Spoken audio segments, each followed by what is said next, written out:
Hi, hello, welcome back to my channel. It's me Sahana. You watch my channel Reena's Kalavara. അപ്പം ഇന്നത്തെ thumbnail കണ്ടപ്പോൾ തന്നെ നിങ്ങൾക്ക് അറിഞ്ഞിട്ടുണ്ടാകും എന്തിനെക്കുറിച്ചാണ്, whipping ക്രീമിനെ കുറിച്ചാണ്. ഒരുപാട് പേർക്ക് വിപ്പിംഗ് ക്രീമിനെ കുറിച്ചിട്ട് പല ഡൗട്ടുകളാണ്. കറക്റ്റായിട്ട് വിപ്പാവുന്നില്ല, കറക്റ്റ് ഫ്ലവേഴ്സ് ചെയ്യാൻ കഴിയുന്നില്ല, എത്ര ടൈം ബീറ്റ് ചെയ്യണം, അങ്ങനെ പല ഡൗട്ടുകളുണ്ട്. അപ്പോൾ ഇന്നത്തെ വീഡിയോ എന്ന് പറയുന്നത് ഈ ഒരു ഡൗട്ടുകൾ കംപ്ലീറ്റ് ആയിട്ട് ഒന്ന് മാറാൻ വേണ്ടിയിട്ടുള്ള ഒരു വീഡിയോ ആണ്. അപ്പോൾ വീഡിയോ ഫുള്ളായിട്ട് കാണാം. ചാനൽ സബ്സ്ക്രൈബ് ചെയ്യാത്ത ആൾക്കാർ സബ്സ്ക്രൈബ് ചെയ്യുക. നിങ്ങൾക്കുള്ള കേക്സിൻ്റെ എല്ലാ ഡീറ്റെയിൽസും കാര്യങ്ങളും ഈ ഒരു ചാനൽ വഴി നിങ്ങൾക്ക് കിട്ടുന്നതായിരിക്കും. അപ്പം ഞാനിവിടെ സ്ഥിരമായിട്ട് യൂസ് ചെയ്യുന്നത്, നിങ്ങൾ എപ്പോഴും പറയുന്നതാണ്, ഞാൻ വിവോൻ്റെ വിപ്പിംഗ് ക്രീമാണ് യൂസ് ചെയ്യുന്നത്. ഞാൻ കണ്ടോ, വിവോൻ്റെ ഒരുപാട് ടൈപ്പ് ക്രീംസ് ഉണ്ട്. അപ്പോൾ ഓരോരോ ക്രീമിനെ കുറിച്ചുള്ള വീഡിയോസ് ഞാൻ സെപ്പറേറ്റ് ആയിട്ട് ഇടാം. അപ്പോൾ ഇന്നത്തെ വീഡിയോ എന്ന് പറയുന്നത് വിപ്പിംഗ് ക്രീമാണ്. ഇതിനെക്കുറിച്ച് പറയുകയാണെങ്കിൽ ഇത് 1 കിലോ 100 ഗ്രാമാണ് ഇതിൻ്റെ വെയിറ്റ് വരുന്നത്. MRP വരുന്നത് 200 റുപ്പീസാണ് വരുന്നത്. അപ്പോൾ നമുക്കിവിടെ ഹോൾസെയിൽ പ്രൈസായിട്ട് കാലിക്കറ്റിൽ 135-നാണ് ഇത് കിട്ടുന്നത്. ഈ ഒരു 1 കിലോ. ഈ ഒരു 1 കിലോ വെച്ചിട്ട് നമുക്ക് ഏകദേശം 4 കേക്ക് ഫ്രോസ്റ്റ് ചെയ്യാൻ വേണ്ടി പറ്റും. 4 കേക്ക് ഫ്രോസ്റ്റ് ചെയ്യാൻ വേണ്ടി പറ്റും. കണ്ടോ, 1/100 വെയിറ്റ് വരുന്നത്. ഇത് ടെട്രാ പാക്കിംഗ് ചെയ്ത ഒരു ക്രീം ആയതുകൊണ്ട് നമുക്ക് ധൈര്യമായിട്ട് എടുത്ത് യൂസ് ചെയ്യാൻ പറ്റും. ടെട്രാ പാക്കിങ്ങിനെ കുറിച്ച് നിങ്ങൾക്ക് പ്രത്യേകം പറയേണ്ട ആവശ്യമൊന്നുമില്ല. കംപ്ലീറ്റ് വിത്തൗട്ട് ഹാൻഡ്, അതായത് നമ്മൾ മനുഷ്യനിർമ്മിതമല്ല, നമ്മളെ കൈ ഉപയോഗിച്ചിട്ടല്ല ഈ ഒരു ക്രീം ചെയ്യുന്നത്. കംപ്ലീറ്റ് മെഷീനറീസ് കാര്യങ്ങളാണ് ചെയ്യുന്നത്. അതായത് നമ്മളെ ടാറ്റാ പാക്കിംഗ് എന്ന് പറഞ്ഞിട്ടുണ്ടെങ്കിൽ നിങ്ങൾക്കറിയാം, ഫ്രഷ് ക്രീമിൻ്റെ പാക്കിംഗ് ഇല്ല, അതേ പാക്കിങ്ങോട് കൂടിയിട്ടാണ് ഈ ഒരു വിപ്പിംഗ് ക്രീം വരുന്നത്. അതുകൊണ്ട് ധൈര്യമായിട്ട് യൂസ് ചെയ്യുക. നോൺ ഫാറ്റബിൾ ക്രീമാണിത്. അപ്പം നമുക്കിതൊന്ന് വിപ്പ് ചെയ്ത് നോക്കാം. അപ്പം ഈ ക്രീം എന്ന് പറഞ്ഞിട്ടുണ്ടെങ്കിൽ ഞാൻ സ്ഥിരമായിട്ട് ഇപ്പോൾ ഒരു വർഷത്തോളമായി ഈ ക്രീം സ്ഥിരമായിട്ട് ഉപയോഗിക്കുന്നത്. അപ്പം ആദ്യം വേറെ കമ്പനിയായിരുന്നു ഉപയോഗിച്ചത്. ഇപ്പം ഇത് ഉപയോഗിക്കാൻ തുടങ്ങിയ ശേഷം കറക്റ്റായിട്ട് നമ്മൾ എല്ലാ കാര്യങ്ങളും, കേക്കിന് വേണ്ട എല്ലാ കാര്യങ്ങളും നല്ല കോൺഫിഡൻ്റ് ആയിട്ട് നമുക്ക് ചെയ്യാൻ വേണ്ടി പറ്റും. അപ്പം ഞാൻ ഇവിടെ ഒരു ബൗൾ എടുത്തിട്ടുണ്ട്. ബൗൾ ഞാൻ ഫ്രിഡ്ജിലോ കാര്യങ്ങളോ ഒന്നും വെച്ചിട്ടൊന്നുമില്ല. ഒരു പ്ലെയിൻ ബൗളാണ്. അതിൽ വെള്ളമോ കാര്യങ്ങളോ ഒന്നും ആഡ് ചെയ്തിട്ടില്ല. അപ്പോൾ ശ്രദ്ധിക്കുക, എപ്പോഴും വിപ്പിംഗ് ക്രീം ലിക്വിഡ് ഫോം ആയിരിക്കണം. ലിക്വിഡ് ഫോം എന്ന് പറഞ്ഞിട്ടുണ്ടെങ്കിൽ പുറമേലുള്ള ടെമ്പറേച്ചർ പോകാനും പാടില്ല. ഉള്ളിലുള്ള ക്രീം കംപ്ലീറ്റ് ആയിട്ടും ലൂസായിരിക്കണം. ഒരു തരത്തിലോ കട്ടയോ കാര്യങ്ങളോ ഉണ്ടാവാൻ പാടില്ല. കട്ട പിടിച്ചതാണെന്നുണ്ടെങ്കിൽ നമ്മൾ ചില ആൾക്കാർ സ്പൂണ് വെച്ചിട്ട് അത് ഉടയ്ക്കാൻ ശ്രമിക്കും. ഉടച്ച ശേഷം ഇതാക്കും. അപ്പം ഞാനിവിടെ കുറച്ച് നേരം വെയിറ്റ് ചെയ്തു. ആ ഒരു ലിക്വിഡ് ഒരു ചെറിയ ഒരു കട്ട പോലെ ചെറുതായിട്ടുണ്ടായിരുന്നു. അത് ലിക്വിഡ് ഫോമിലാവാൻ വേണ്ടിയിട്ട് വെയിറ്റ് ചെയ്തു. അപ്പോൾ ചില ആൾക്കാർ ചെയ്യും, ലിക്വിഡ് ഫോമിലാവാൻ വേണ്ടിയിട്ട് സ്പൂണൊക്കെ വെച്ചിട്ട് കട്ട ഉടച്ച് ഇതാക്കി ഒക്കെ കഴിഞ്ഞ ശേഷം വേഗം വിപ്പ് ചെയ്യും. അതൊരിക്കലും ചെയ്യാൻ പാടില്ല. ആ സമയത്ത് നിങ്ങൾക്ക് ചിലപ്പം പെട്ടെന്ന് വിപ്പ് ചെയ്ത് കിട്ടും. പക്ഷേ അതിൻ്റെ ആ ഒരു ടെമ്പറേച്ചർ, അതായത് അതിൻ്റെ ആ ഒരു ഐസിങ് ടെമ്പറേച്ചർ മാറി കഴിഞ്ഞിട്ടുണ്ടെങ്കിൽ, ആ ഒരു ഇപ്പോൾ പുറത്തെടുത്ത് വെച്ച സാധനത്തിൽ നിന്ന് ഐസിങ് ടെമ്പറേച്ചർ മാറിയിട്ടുണ്ടെങ്കിൽ വെള്ളം ഒലിക്കാൻ തുടങ്ങും. അതേപോലെ ആയിരിക്കും ഈ ക്രീം വിപ്പ് ചെയ്ത് കഴിഞ്ഞിട്ടുണ്ടെങ്കിൽ. അതായത് കട്ട പെട്ടെന്ന് നമ്മൾ അതിൻ്റെ ടെമ്പറേച്ചർ പോകാതെ തന്നെ ഉടച്ച് ഇതാക്കി ലൂസായിട്ട് നിങ്ങൾക്ക് കാഴ്ചയിൽ തോന്നും. അതെടുത്ത് നമ്മൾ ബീറ്റ് ചെയ്യുന്ന സമയത്ത് പെട്ടെന്ന് സ്റ്റിഫായി കിട്ടും. പക്ഷേ അതിൻ്റെ ആ ഒരു ടെമ്പറേച്ചർ, അതിൻ്റെ ഐസിങ് ടെമ്പറേച്ചർ അതിൽ നിന്ന് വിട്ട് പോകുമ്പോൾ, പുറത്ത് വെക്കുമ്പോൾ വിട്ട് പോകുമ്പം അത് ലൂസാവാൻ തുടങ്ങും. അപ്പോൾ നിങ്ങൾ ചെയ്തിട്ടുള്ള ഏറ്റവും വലിയ അബദ്ധമാണ് ഇത്.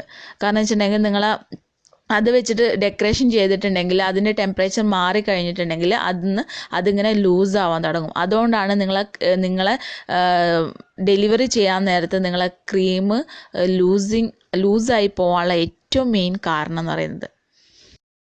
ഞാൻ ഏകദേശം 1.5 കപ്പോളം 250 ml 1.5 കപ്പോളം വിപ്പിംഗ് ക്രീമാണ് എടുത്തത്. ഇത് കറക്റ്റ് ഈ വീഡിയോ ഫുള്ളായിട്ട് ഞാൻ ബീറ്റ് ചെയ്യുന്നുണ്ട്. കാരണം 10 മിനിറ്റ് 43 സെക്കൻഡാണ് ഈ വീഡിയോ ഉള്ളത്. അപ്പോൾ അതിൽ 10 മിനിറ്റോളം നമുക്ക് ഈ ഒരു വിപ്പിംഗ് ക്രീം ബീറ്റ് ചെയ്യാൻ വേണ്ടി എടുക്കുന്നുണ്ട്. അതിൻ്റെ പ്രോസസ്സ് കണ്ടോ, കറക്റ്റായിട്ട് ഞാൻ ഒരു തരത്തിൽ കട്ട് ചെയ്തിട്ടൊന്നുമില്ല. കറക്റ്റ് 10 മിനിറ്റാണ് ഈ 1.5 കപ്പ് ബീറ്റ് ചെയ്യാൻ വേണ്ടിയിട്ട് എടുത്തുള്ളത്. അപ്പോൾ ശ്രദ്ധിക്കുക, കേക്കിൻ്റെ ക്രീം നമ്മൾ ഫ്രിഡ്ജിൽ നിന്ന് പുറത്തെടുത്തിട്ട് ഉള്ളിലുള്ള ക്രീം ലിക്വിഡ് ഫോമിലാവണം. പക്ഷെ പുറത്തുള്ള ടെമ്പറേച്ചർ പോകാനും പാടില്ല. ആ പ്രോസസ്സിങ്ങിൽ വെച്ചിട്ട് വേണം നമ്മൾ ഈ ക്രീം ബീറ്റ് ചെയ്തെടുക്കാൻ വേണ്ടിയിട്ട്. ശ്രദ്ധിക്കേണ്ട കാര്യമാണ്. കാരണം വെച്ചാൽ എല്ലാവർക്കും ഫ്ലോപ്പായി പോകുന്നത് ഈ ക്രീമിൻ്റെ കാര്യം പറഞ്ഞിട്ടാണ് എല്ലാവരും ഫ്ലോപ്പായി പോകുന്നത്. അപ്പോൾ കറക്റ്റായിട്ട് ബീറ്റ് ചെയ്യുക. കണ്ടോ, നല്ല ഫ്ലഫി ആയി വരുന്നുണ്ട്. എന്നിട്ട് നമ്മളെ ഈ ബീറ്ററിൻ്റെ ഈ ബ്ലേഡ് മൂവിങ് കുറയാൻ തുടങ്ങും. ആ ഫസ്റ്റ് ഉള്ള ആ ഫ്ലെക്സിബിലിറ്റി പോയിട്ട് കുറച്ച് ടൈറ്റായി മാറും. ടൈറ്റായി മാറുമ്പോൾ ആ സമയത്ത് ആയി എന്ന് വിചാരിച്ചിട്ട് ആരും പെട്ടെന്ന് നിർത്താൻ പാടില്ല. പിന്നീടും ബീറ്റ് ചെയ്യാം. ബീറ്റ് ചെയ്തിട്ട് നമ്മൾ ആ ബ്ലേഡിൻ്റെ ഉള്ളിലേക്ക് നമ്മൾ ക്രീം കംപ്ലീറ്റ് ആയിട്ട് ഫില്ലാവും. ആ ബ്ലേഡിൻ്റെ ആ ഗ്യാപ്പ് കംപ്ലീറ്റ് ഫില്ലാവും. ആ ഫില്ലാവുന്ന ആ സമയത്താണ് നമ്മൾ കേക്ക് കറക്റ്റായിട്ട് പെർഫെക്റ്റായിട്ട് ബീറ്റായി കിട്ടി എന്നുള്ളത് മനസ്സിലാവാം. പിന്നെ പ്രത്യേകിച്ച് ഞാൻ നേരത്തെ പറഞ്ഞ കാര്യമാണ് ആ ടെമ്പറേച്ചർ ഏറ്റവും ഇമ്പോർട്ടൻ്റ് ആയിട്ടുള്ള കാര്യമാണ്. പുറത്തുള്ള ടെമ്പറേച്ചർ പോകാനും പാടില്ല. ഉള്ളിലുള്ള വിപ്പിംഗ് ക്രീം ലിക്വിഡ് ഫോമിലാവും വേണം. ആ ഒരു കൺസിസ്റ്റൻസിയിൽ വെച്ചിട്ട് വേണം നമ്മൾ ബീറ്റ് ചെയ്യാൻ വേണ്ടിയിട്ട്. കട്ട ഉണ്ടെങ്കിൽ ആ കട്ട മാറുന്നവരെ ഒന്ന് വെയിറ്റ് ചെയ്യാം.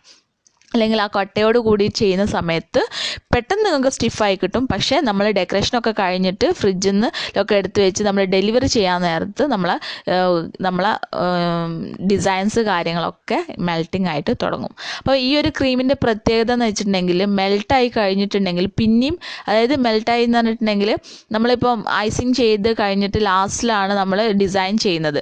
ആ ഡിസൈൻ ചെയ്യാൻ സമയത്ത് ചിലപ്പോൾ കുറച്ച് ലൂസായി തോന്നിയെന്ന് വരും. ആ തോന്നിയെന്ന് വരുമ്പോൾ പിന്നീടും ബീറ്റ് ചെയ്തിട്ടുണ്ടെങ്കിൽ പിന്നീടും സ്റ്റിഫാവും. അതാണ് ഈ വിവോ ക്രീമിൻ്റെ ഏറ്റവും വലിയ പ്രത്യേകത എന്ന് പറയുന്നത്. പിന്നെ ഇത് കുറച്ച് സ്വീറ്റ് കുറവായിരിക്കും. സ്വീറ്റ് കുറവായിരിക്കും. അപ്പം എന്നോട് ഇതുവരെ ആരും സ്വീറ്റ് കുറവാണ് എന്നുള്ള പരാതി ഇതുവരെ പറഞ്ഞിട്ടില്ല. നിങ്ങൾക്ക് അഥവാ സ്വീറ്റ് വേണമെന്നുണ്ടെങ്കിൽ ഇതിൽ കുറച്ച് പൗഡേർഡ് ഷുഗർ ആഡ് ചെയ്തിട്ട് ബീറ്റ് ചെയ്യുക. വേറെ കോൺഫ്ലവറോ കാര്യങ്ങളോ ഒന്നും ചേർക്കരുത് കേട്ടോ. പ്രത്യേകിച്ച് ഈ വിപ്പിംഗ് ക്രീമിൽ എല്ലാവരും പറയും പെട്ടെന്ന് സ്റ്റിഫായാൻ വേണ്ടിയിട്ട് ഐസിങ് ഷുഗറൊക്കെ ആഡ് ചെയ്താൽ മതി. അതിൻ്റെ ഒന്നും ആവശ്യമില്ല കേട്ടോ. ഇവിടെ ഐസിങ് ഷുഗർ കാര്യങ്ങളൊക്കെ ആഡ് ചെയ്യുന്ന സമയത്ത് ബീറ്റ് ചെയ്യുമ്പോൾ പെട്ടെന്ന് സ്റ്റിഫായി കിട്ടും. പക്ഷേ ഇതേ തന്നെയാണ് ഞാൻ നേരത്തെ പറഞ്ഞ പോലെ തന്നെയാണ്. നമ്മളൊരു കേക്ക് സാറ്റിസ്ഫൈഡ് ആയി, നമ്മൾ ഓക്കെയാണ്, ഡിസൈനിങ് കാര്യങ്ങൾ ഓക്കെ ആണെന്നൊക്കെ പറഞ്ഞിട്ട് നമ്മളൊരു 1 hour ജേണിയുള്ള ഒരു സ്പോട്ടിലേക്കാണ് കേക്ക് എത്തിക്കേണ്ടെങ്കിൽ അവിടെ എത്തുമ്പോഴേക്കും നമ്മൾ ഈ ഒരു ക്രീം മെൽട്ടായി തുടങ്ങും. അപ്പോൾ അതുകൊണ്ട് ശ്രദ്ധിക്കുക. ആ സമയത്തുള്ള സാറ്റിസ്ഫാക്ഷനല്ല, നമുക്ക് കംപ്ലീറ്റ് സാറ്റിസ്ഫാക്ഷനാണ് വേണ്ടത്. അപ്പോൾ അതിനുകൊണ്ട് പ്രത്യേകം ശ്രദ്ധിക്കേണ്ടത് ഈ ലിക്വിഡ് ഫോം ആയ ശേഷം മാത്രമേ ഇത് ഫ്രിഡ്ജിലേക്ക് വെക്കാൻ പാടുള്ളൂ. അപ്പോൾ അതിന് വേറൊരു ടിപ്പ് ഞാൻ പറഞ്ഞുതരാം.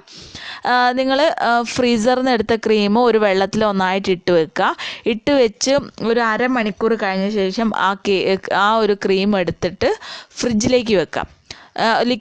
മൊത്തത്തിൽ ലിക്വിഡ് ഫോം ആയ ശേഷം ഒന്ന് ഷേക്ക് ചെയ്ത് വെക്കാം. എന്നിട്ട് ഫ്രിഡ്ജിലേക്ക് വെക്കുക. എന്നിട്ട് നിങ്ങൾ ബീറ്റ് ചെയ്യുന്നതിൻ്റെ ഒരു 5 മിനിറ്റ് മുന്നേ എടുത്ത് പുറത്ത് വെച്ചിട്ട് ബീറ്റ് ചെയ്യുക. അങ്ങനെ ചെയ്തിട്ടുണ്ടെങ്കിൽ കറക്റ്റായിട്ട്, കാരണം ഉള്ളിലുള്ളത് ലിക്വിഡ് ഫോം ആയി, പുറമേലുള്ളത് ഉള്ള ടെമ്പറേച്ചർ നമ്മൾ ഫ്രിഡ്ജിൽ വെച്ചിട്ട് അഡ്ജസ്റ്റ് ചെയ്തു. അപ്പോൾ ഇതാണ് ഒരു ഏറ്റവും വലിയ ടിപ്പ്. ഞാൻ അങ്ങനെയാണ് സ്ഥിരമായിട്ട് ചെയ്യുന്നത്. പിന്നെ കണ്ടു നമ്മളെ ബീറ്ററിൻ്റെ ബ്ലേഡ്, പാത്രം കാര്യങ്ങളൊക്കെ എടുത്തിട്ട് ഫ്രിഡ്ജിൽ വെക്കുന്ന അങ്ങനത്തെ ഒരു ആവശ്യമില്ല. കണ്ടില്ല, ആ ബ്ലേഡിൽ നമ്മൾ വിപ്പിംഗ് ക്രീം ഫില്ലായി തുടങ്ങിയിട്ടുണ്ട്. കണ്ടോ, ഫില്ലായി ആ ഒരു ഗ്യാപ്പ് കംപ്ലീറ്റ്, മോൾ ഭാഗത്തുള്ള ആ ഗ്യാപ്പ് കംപ്ലീറ്റ് ഫില്ലായി തുടങ്ങിയിട്ടുണ്ട്. ഈ പ്രോസസ്സിങ് ഏകദേശം ഓക്കെയാണ്. ഞാൻ കാണിച്ചു തരാം, ബ്ലേഡ് എടുത്ത് കാണിച്ചു തരാം. കണ്ടോ, സൈഡ് ഭാഗം ഒന്നും മൂവ് ചെയ്യാതെ ബ്ലേഡിൽ ഉരുണ്ടുകൂടി നിൽക്കുന്നുണ്ട്. ഈ പ്രോസസ്സിങ് ആണ് കറക്റ്റായിട്ടുള്ള ബീറ്റിംഗ് ആയിട്ട്. ഇത് ഇനി എന്ത് ചെയ്തിട്ടുണ്ടെങ്കിലും മെൽറ്റ് ആവില്ല. ഞാനിത് നല്ല വെയിലത്ത് ഇരുന്നിട്ടാണ് ഞാൻ ഇത് ഔട്ട്ഡോർ ഷൂട്ടാണ് ചെയ്യുന്നത്. വീടിൻ്റെ ഉള്ളിലോ AC-ലോ ഇരുന്നിട്ടല്ല ഞാൻ ഷൂട്ട് ചെയ്യുന്നത്. ഔട്ട്ഡോറാണ് ഷൂട്ട് ചെയ്യുന്നത്. അതും വെയിലത്ത് ഇരുന്നിട്ടാണ് ഷൂട്ട് ചെയ്യുന്നത്.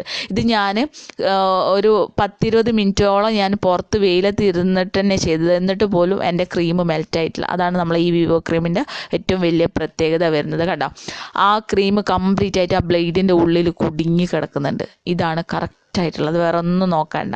ഇനി നിങ്ങൾ കറക്റ്റായിട്ട് നിങ്ങൾക്ക് ഡിസൈന് കാര്യങ്ങൾ, ഫ്രോസ്റ്റിങ് കാര്യങ്ങളൊക്കെ ചെയ്തിട്ടുണ്ടെങ്കിൽ പെർഫെക്റ്റായിട്ട് കിട്ടും. ഷാർപ്പ് എഡ്ജ് കിട്ടുന്നില്ല എന്നുള്ള പരാതി, അങ്ങനത്തെ എല്ലാ പരാതിയും നമുക്ക് മാറിക്കിട്ടും. ഇതാണ് കറക്റ്റായിട്ടുള്ള.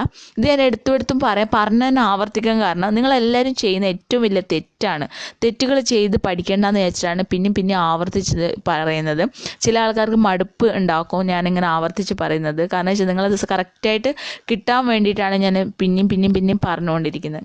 അപ്പം ഇതാ കണ്ടോ, തിരിച്ചൊന്ന് ഇട്ട് ഇങ്ങനെ കുടഞ്ഞ് നിർത്തിയാൽ പോലും ഒന്നുമല്ല. ഞാൻ കമഴ്ത്തി ഫുള്ളായിട്ട് കമത്തിയിട്ടു, എന്നിട്ട് പോലും താഴെ വീഴുന്നില്ല. ഈ പ്രോസസ്സിങ്ങാണ് കറക്റ്റായിട്ടുള്ള നമ്മളെ ബീറ്റിംഗ് പ്രോസസ്സിങ് എന്ന് പറയുന്നത്. ഓക്കെ, ഞാൻ ഈ ബ്ലേഡോ പാത്രമോ ഒന്നും ഞാൻ ഫ്രീസറിൽ 2-3 മണിക്കൂർ ഒന്നും വെച്ചിട്ടൊന്നുമില്ല. വെറും പ്ലെയിൻ ആയിട്ടുള്ള പാത്രം. കണ്ടോ, സൈഡിലത്തെ ഭാഗം ഒന്നും മൂവിങ് പോലും ചെയ്തിട്ടില്ല. അപ്പം അത്രയും എനിക്ക് പെർഫെക്റ്റ് ആയിട്ട് കണ്ടോ, ഓരോരോ പിൻ പോയിന്റ് പോലും ഇളകിയിട്ടില്ല. അത്ര ഇതിലാണ്. ഒരു സ്പാച്ചില വെച്ചിട്ട് ഞാൻ എടുത്ത് കാണിച്ചു തരാം. കണ്ടോ, കുടഞ്ഞിട്ടോ, കണ്ടോ, ഞാൻ അമർത്തി കുടഞ്ഞിട്ട് പോലും ഈ ഒരു ക്രീം താഴോട്ടേക്ക് വീഴുന്നില്ല. അപ്പം നിങ്ങൾ മനസ്സിലാക്കുക, നിങ്ങൾ ചെയ്യുന്ന ഏറ്റവും വലിയ അബദ്ധമാണ് ഈ ഒരു ടിപ്പാണ് ഏറ്റവും വലിയ പറയാനുള്ളത്. നമ്മൾ ലിക്വിഡ് ഫോം ആവണം, പക്ഷെ പുറത്തത്തെ ടെമ്പറേച്ചർ പോകാനും പാടില്ല. കട്ട ഉടച്ചിട്ട് അപ്പം തന്നെ ബീറ്റ് ചെയ്യാനും പാടില്ല. ഓക്കെ, അപ്പോൾ ഞാനൊരിക്കലും ഫ്രിഡ്ജിലൊക്കെ വെച്ച് തണുപ്പിച്ച പാത്രത്തിലൊന്നും ചെയ്യലില്ല. ഞാൻ സാധാരണ എ സിയിലൊന്നും അല്ല ചെയ്യുന്നത്, നോൺ എ സിയിലാണ് ചെയ്യുന്നത്. ഇപ്പോൾ നിങ്ങൾക്ക് ഷൂട്ട് ചെയ്യാൻ വേണ്ടിയിട്ട് നല്ല പക്ക വെയിലത്ത് നിന്നിട്ടാണ് ഞാൻ ഷൂട്ട് ചെയ്യുന്നത്, അതും വിപ്പിംഗ് ക്രീമും. അപ്പോൾ നമ്മൾ വിവോൻ്റെ വിപ്പിംഗ് ക്രീമിനെ കുറിച്ച് പറയാൻ ഇതാണ്. അപ്പോൾ എല്ലാവരും ട്രൈ ചെയ്യുക. ചാനൽ ഇഷ്ടപ്പെട്ടിട്ടുണ്ടെങ്കിൽ ലൈക്ക് ചെയ്യുക, കമൻറ്റ് ചെയ്യുക, സബ്സ്ക്രൈബ് ചെയ്യുക.